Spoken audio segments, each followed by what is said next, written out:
Thank you, Ronlee. Thank you all. I'd like to just begin by acknowledging the traditional owners of the land on which we meet today, to acknowledge elders, past, present and emerging, and to extend that respect to other Aboriginal and Torres Strait Islander peoples present.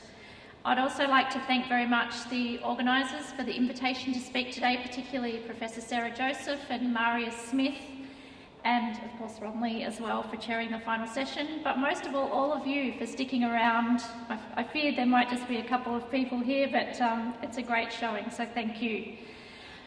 What I have reflected on as the day has evolved is that a number of the themes that you've all heard about today actually resurface in my paper, which is interesting and hopefully will keep you enthused as we go. I'm basing my presentation today on some research that I've done funded mainly by my ARC DECRA fellowship, so I just want to make some acknowledgements there as we start. So this year marks the 45th anniversary of President Richard Nixon's declaration of a war on drugs. Since President Nixon's declaration, that terminology has very much entered into the popular and political vernacular. Many countries determined to win what I would say is an unwinnable war have expended significant resources in trying to deter both the supply and the demand of drugs. But policies to regulate and prohibit certain substances have a much longer history, of course, far before President Nixon's declaration.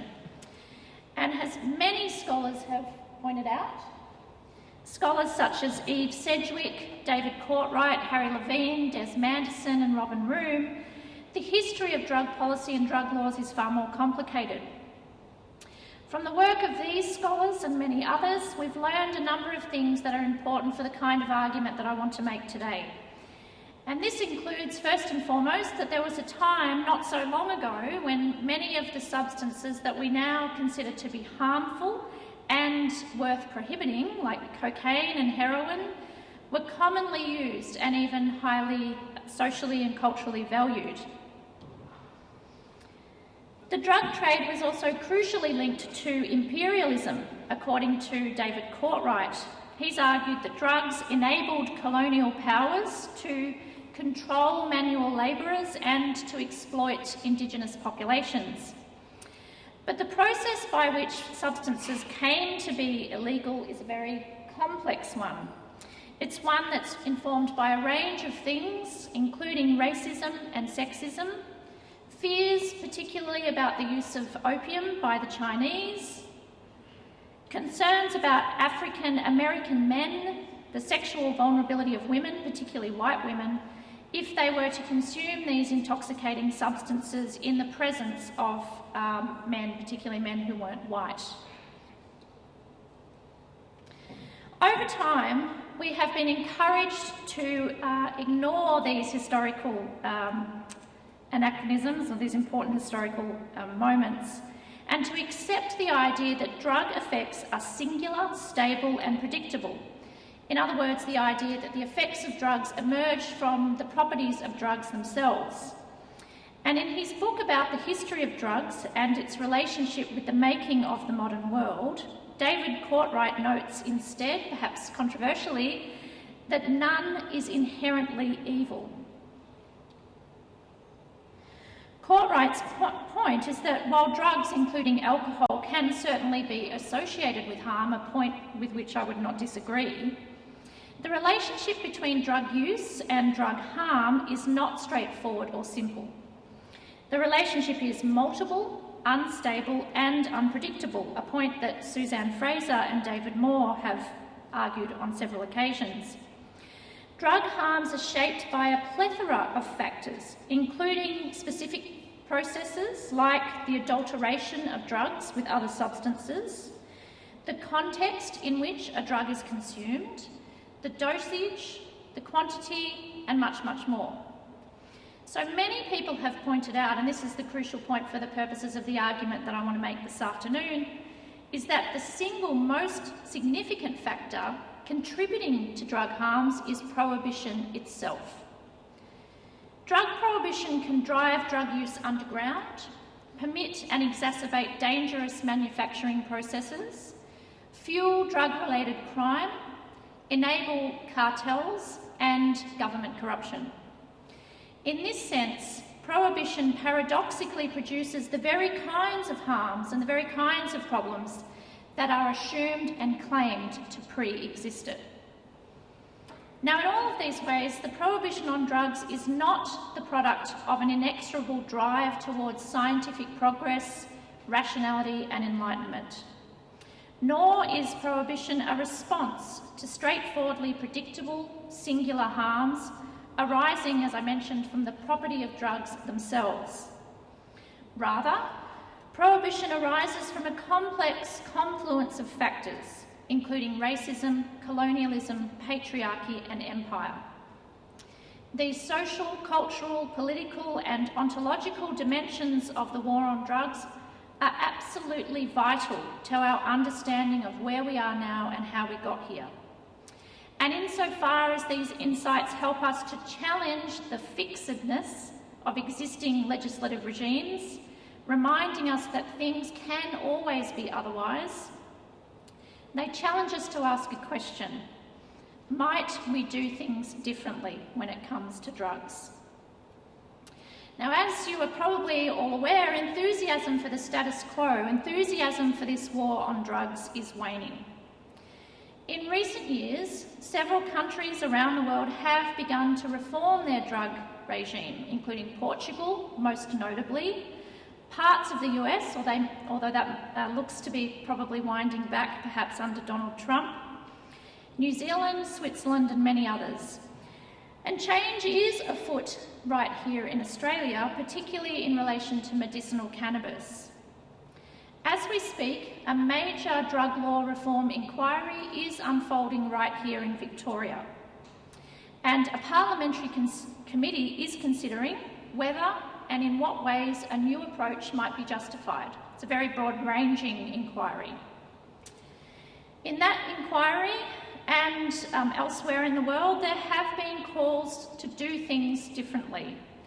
And these calls have come from a very wide range of individuals and organisations, some of them perhaps a bit surprising, but many of them have been major human rights groups. So it's now 6 years since the groundbreaking Global Commission on Drug Policy report declared, and I quote, that the global war on drugs has failed, with devastating consequences for individuals and societies around the world. And also that fundamental reforms in national and global drug control policies are urgently needed. That was 6 years ago. Last year, the former United Nations Secretary-General Kofi Annan claimed that drug laws needed to be grounded in what he called a deep concern for health and human rights. And 2 weeks ago, the United Nations and the WHO released a joint statement. Buried a few paragraphs in was a call for moving away from punitive approaches to drug use and a call for decriminalisation. Now, despite these calls, inertia reigns. Most countries still have laws that prohibit drug use, possession and dealing. And more than 30 countries still have the most extreme form of punishment available, the death penalty for drug offences.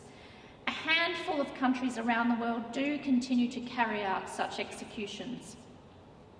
In some countries, such as Iran, Malaysia and Singapore, the death penalty continues to be mandatory for certain kinds of drug offences.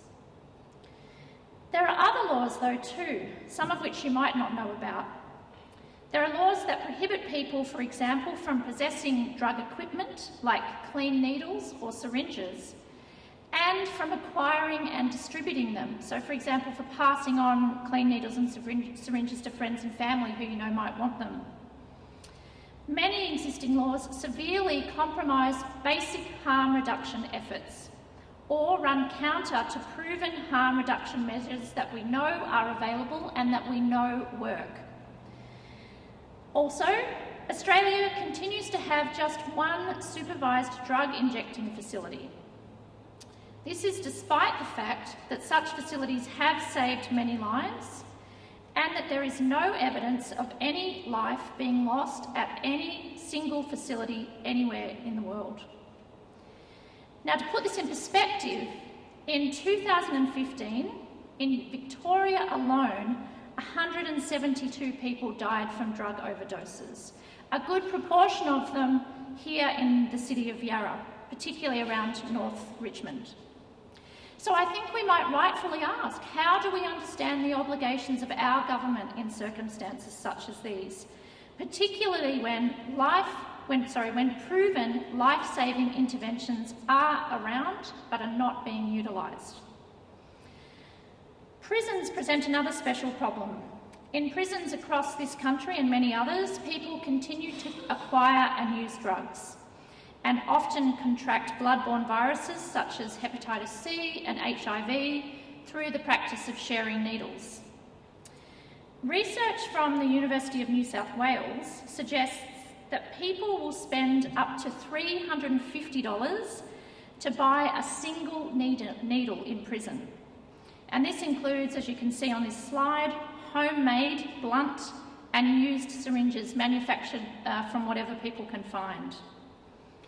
Now, despite the fact that in many parts of the world there are prison needle and syringe programs available, that's been in place since 1992 in some countries, making sure that clean needles and syringes are available for prisoners, Australia still does not have a single needle and syringe program in any of our prisons.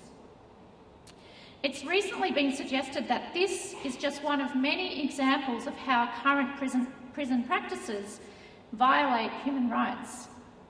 One of the reasons for this is that the United Nations Basic Principles for the Treatment of Prisoners, also known as the Mandela Rules, state that prisoners should have access to the same level of healthcare as is available in the wider community. Now, the irony here is that Australia has one of the best and most comprehensive needle and syringe programs anywhere in the world. We're a pioneer of such work. But outside of prisons, we do not have, inside of prisons, we don't have a single program. We don't afford the same rights to our prisoners as we afford to people outside. And in 2007, the ACT Human Rights Commissioner found that to deny people protection against disease transmission in a closed environment like a prison could and should be viewed as inhumane.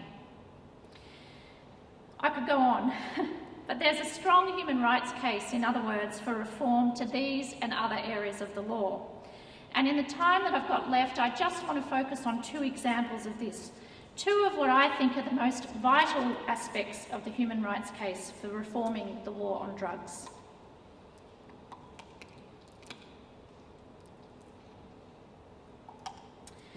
The first of them relates to the significant human rights abuses that are often perpetrated in the name of protecting people who use drugs, protecting them from the kind of harms, as I mentioned earlier, that we take for granted to emerge from drugs themselves. And I want to give you two examples of how this happens and the perverse logic that is deployed in the perpetration of these human rights abuses. The first I've briefly mentioned already, and that refers to the continued use of the death penalty in drug cases.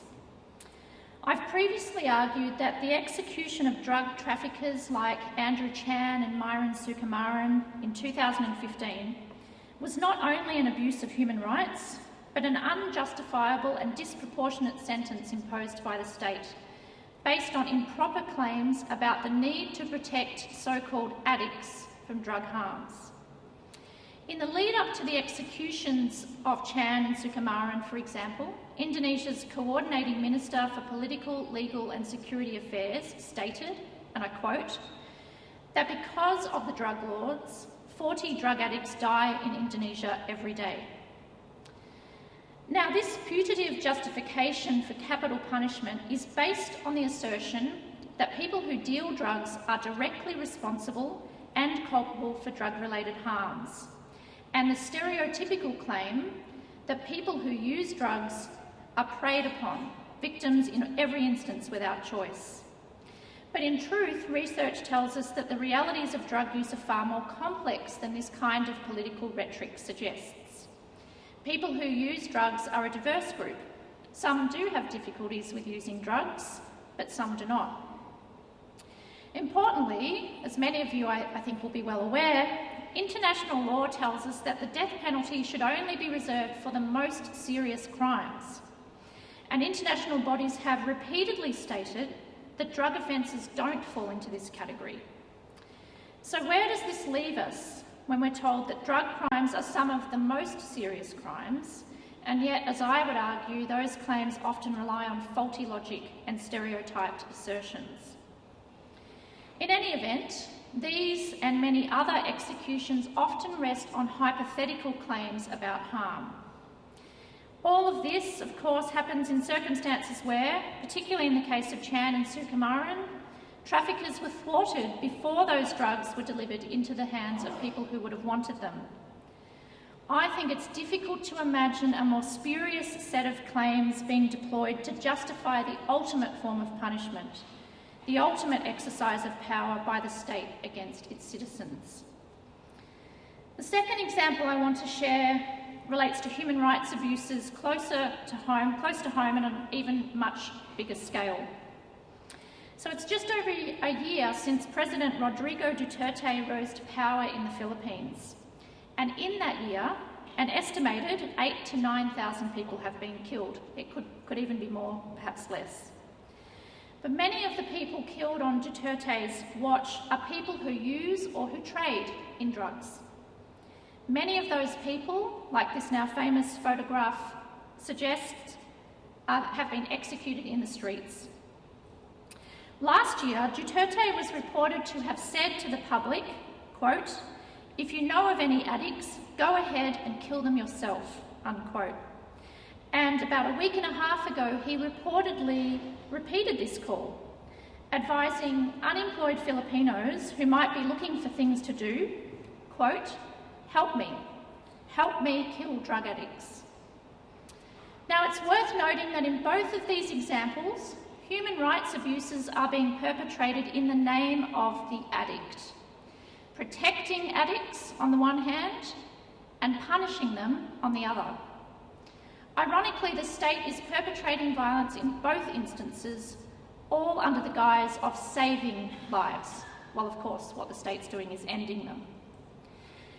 Now, these are high-profile international instances of human rights abuses in the context of the war on drugs, but I want us to think about what happens closer to home and how our own frameworks stack up against human rights considerations. Whereas in the examples that I've just mentioned, state-sanctioned killings are obviously extremely problematic. Another important question we might ask ourselves is whether and when the state should have positive obligations to intervene and preserve life. I think this is a particularly pertinent question right here in Victoria, given that we have the Charter. And as many of you will know, the Charter recognises a number of rights for Victorians, including in Section 9, the right to life. There is a body of jurisprudence suggesting that some protected rights place positive obligations on government.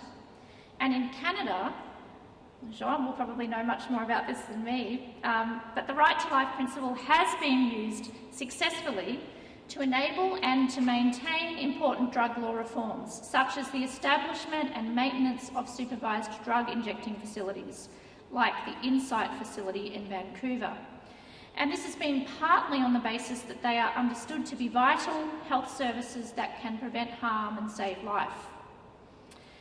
I think the Victorian Charter enables, we might argue about whether it even requires such reforms here, including reforms that can reduce harm, improve health and preserve life. But the most important point I want to make is that the Victorian Charter, which of course requires every bill introduced into Parliament to be assessed for its compatibility with human rights, we haven't had the benefit of that here in Victoria, and that's because the majority of existing drug laws were introduced long before the Charter came into operation, and therefore have never been considered in this way. Victoria has a plethora of laws on its books that affect the lives of people who use drugs every day, but that are not compliant with the Charter. These include laws prohibiting distribution of clean needles and syringes, as I mentioned earlier, but also in the criminal law, deeming provisions that regard drug possession, that shift the onus of proof to the accused when it comes to drug possession. And as organisations such as Liberty Victoria have argued, these kinds of provisions have the effect of disrupting the presumption of innocence and offend against the Charter right against self-incrimination. The second key point that I want to talk about is in relation to stigma. So in a related sense, there is a growing concern that drug laws perpetuate stigma and that stigma itself is a human rights concern. The sociologist Irving Goffman famously defined stigma as an attribute that is deeply discrediting, as well as one that reduces the bearer from a whole and usual person to a tainted or discounted one. Drug use is recognised as one of the most, perhaps the most stigmatised activity in the world. And in the 2008 World Drug Report, the United Nations Office on Drugs and Crime noted that, and I quote here, "A system appears to have been created in which those who fall into the web of addiction find themselves excluded and marginalised from the social mainstream, tainted with a moral stigma and often unable to find treatment even when motivated to seek it." Stigma was a focus again in the UNODC's 2016 World Drug Report, where they noted that people who use drugs are frequently subject to stigmatisation, discrimination, that women are often disproportionately stigmatised, and that efforts to address drug issues around the world must include a focus on addressing stigma. Many people have invoked human rights frameworks when talking about stigma. So, for instance, Paul Hunt, who was the former United Nations Rapporteur on the right to the highest attainable standard of health, has said that in many societies, people who use drugs are invisible, stigmatised or demonised. And history teaches us that when this happens, when a group of people are invisible, stigmatised or demonised, widespread human rights abuse often follows. And I think we need only look to the Philippines as a stark reminder of this. Stigma is a problem for a range of reasons. It can impact for a lifetime and may prevent people from being willing to seek help, being able to secure housing and access services. Now, arguably, all law that criminalises drug use stigmatises people. Now, there is an argument that some forms of stigma are beneficial and positive and promote the social good. But the American scholar Scott Burris has argued instead that sensitivity to the way stigma operates, particularly through self-lacerating shame and self-discrimination, invites reflection on whether it is morally acceptable to use stigma as a means of social control, even for public health purposes. And I think given the complexity of drug-related harms, it seems difficult to justify existing approaches as morally acceptable. Laws can often promote the discrimination of people who use drugs and promote stigma. This occurs in formal and informal ways. So in New South Wales, for example, the Anti-Discrimination Act expressly protects people from discrimination if they're living with a disability, disorder, disease or illness. But that Act specifically excludes drug addiction from this definition, making sure that it's possible to discriminate against people who use or depend on drugs. Recently, colleagues from the University of New South Wales and I conducted some research on how stigma policy and law works. And one of the things we discovered is when speaking to people who use drugs, they often claim that they were denied essential pain medication by medical and hospital staff based on the assumption that people who use drugs often put it on in a bid to simply access more drugs. I want to bring this home with a final example and to remind us that these are very real problems. So in 2014, An Aboriginal woman named Ms. Dew died in a Western Australian prison.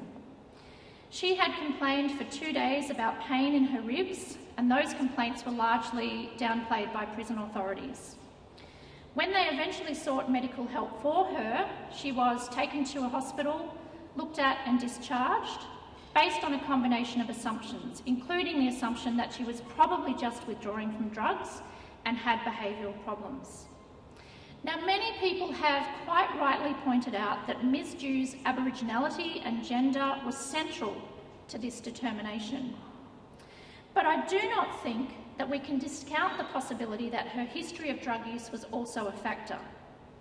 Indeed, in the later coronial inquest into her death, one medical witness testified that people who use drugs often present as agitated in a bid simply to get drugs. The coroner ultimately made recommendations around all of these issues, but it came sadly too late for Ms. Dew and her family. And I read this morning that they are launching legal action, which I think will be very interesting and important. So to conclude, where to from here? I think we need to reconsider our laws, our drug law framework, particularly where it's possible to eliminate stigma and discrimination of the kind I've described. Decriminalisation or legalisation are options, but these alone are not enough. We need a much more open and honest dialogue about the possibility, indeed the probability, I think, that we've gotten it wrong when it comes to drug policy. A human rights sensitive approach that protects dignity, preserves life and promotes health is desperately needed. Thank you.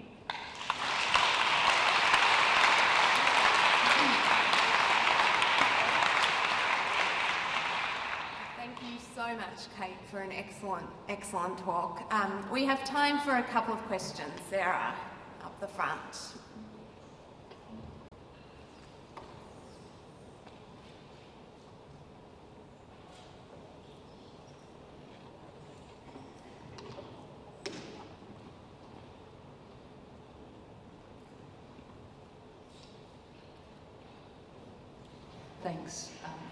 Thanks a lot for that, Kate. Just wanting you to perhaps comment on the proposal to drug test welfare recipients. That was going to be my question. Yeah.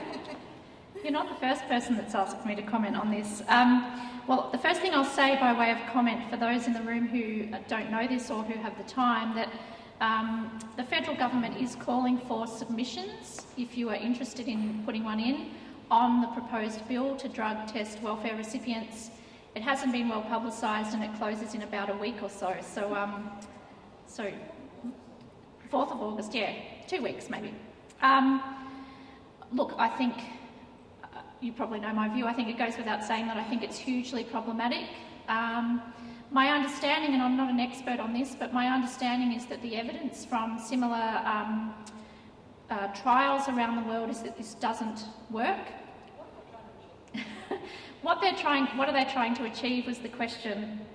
I don't have enough time to go into that because I could just go on and on. But yeah, my understanding is that the evidence is that it is ineffective and doesn't work. I think there are a huge range of problems with it, not the least of which is that if there is an understanding that some people who use drugs and who are on welfare have a drug problem of some kind, and if there is an understanding or a recognition, which there is across a number of areas of law, that those kind of drug problems are a health concern, then it worries me enormously that we might be implementing a policy that would essentially punish people who we at the same time understand to be suffering from an illness. Now, I make no comment on whether or not that is an appropriate reading of it, but at the very least it would produce a tension as between different areas of law, including anti-discrimination law, at least at the federal level, and I'm not sure whether those kinds of implications have been properly thought through, but I'm opposed to it entirely. Yeah. Any other questions? Up the back.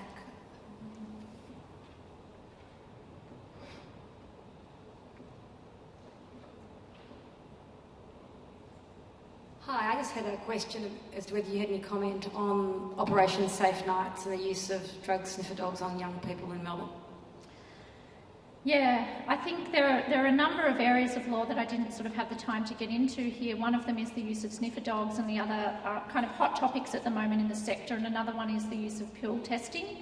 There have been a number of people up in New South Wales who've been doing a lot of research on the use of sniffer dogs and the perverse consequences of that, of which there are many. People like Kane Race, for example, who's a professor up in Sydney, has done a lot of work on this and on the impact of drug sniffer dogs on young people, but also people who identify with the LGBTQI community and who have had their kind of social life and cultural life and things that are very important to them in the Sydney CBD significantly disrupted. And I do think there are serious questions about human rights abuses in that sense. My understanding about what's proposed in Victoria, and I just only know a little bit about the proposal, but that it would entail fairly wide sweeping stop and search powers as well, and I think that's hugely problematic. And as I said, I think there are a lot of people in New South Wales who've done a lot more work on this than I have, and I would suggest having a look at that literature, but it's not a proposal that I think should be replicated here in Victoria. And I think it has, at the very least, I think one of the issues is that it's counter to known harm reduction measures and known harm reduction strategies. One of the things we know, for example, is that when there are sniffer dogs around, people who might, say, be going to music festivals or going out, engage in a number of practices to try and avoid being detected. So they might do what's called preloading, drinking a lot of alcohol and then consuming their drugs before they go out in a short period of time, and that increases the risk of other kinds of harms. People also, insert drugs into their body cavities and things like that. So I started my talk with a discussion of the way in which prohibition and associated policies, including policing, actually can produce the very kinds of harms that people claim emerge from drugs themselves. And what happens in relation to sniffer dogs is a really good example of that. We have people who have died or who are at risk of overdose simply because of those kind of practices. Is there a final question? Up the back in the middle.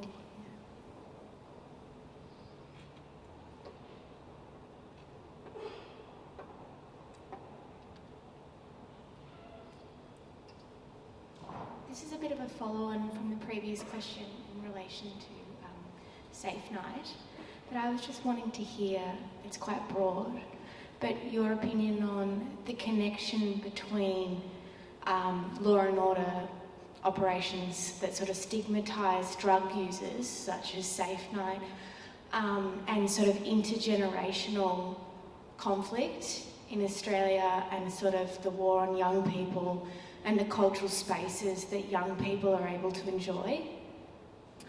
Yeah, it's a very good question, actually. As I spoke about at the outset, I don't think it's possible to think about the war on drugs without thinking about the social and cultural dimensions of it and the importance of things like racism and sexism, imperialism, patriarchy, empire, etc. But one of them also too very much is kind of scepticism about and the over-surveillance and over-policing of young people.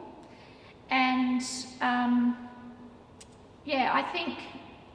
think there's very much an important connection between those practices. I spoke a little bit about the war on drugs and the origins of it, and I didn't talk about the importance of youth in that. But I think I've used the term war on drugs on a number of occasions, but you probably saw in the title to my paper that it was about the war on people who use drugs, and many people who are peer advocates or who work for vital organisations like AVIL and NUA in Australia, Unharm, they would say that it's not a war on drugs, it's a war on people who use drugs and on particular kinds of people who use drugs, and that very much the war on drugs, or Nixon's declaration of a war on drugs, was really a declaration on certain kinds of people that the government considered to be problematic, particularly African American men, Chinese men, and young people would fall into that category as well. So there's very much a connection, a closing down of and deliberate decision to govern the spaces in which young people can experiment and socialise, and that's one of the many adverse dimensions of the war on people who use drugs, yes. On that note, please join me in thanking Kate Seear for a wonderful final presentation.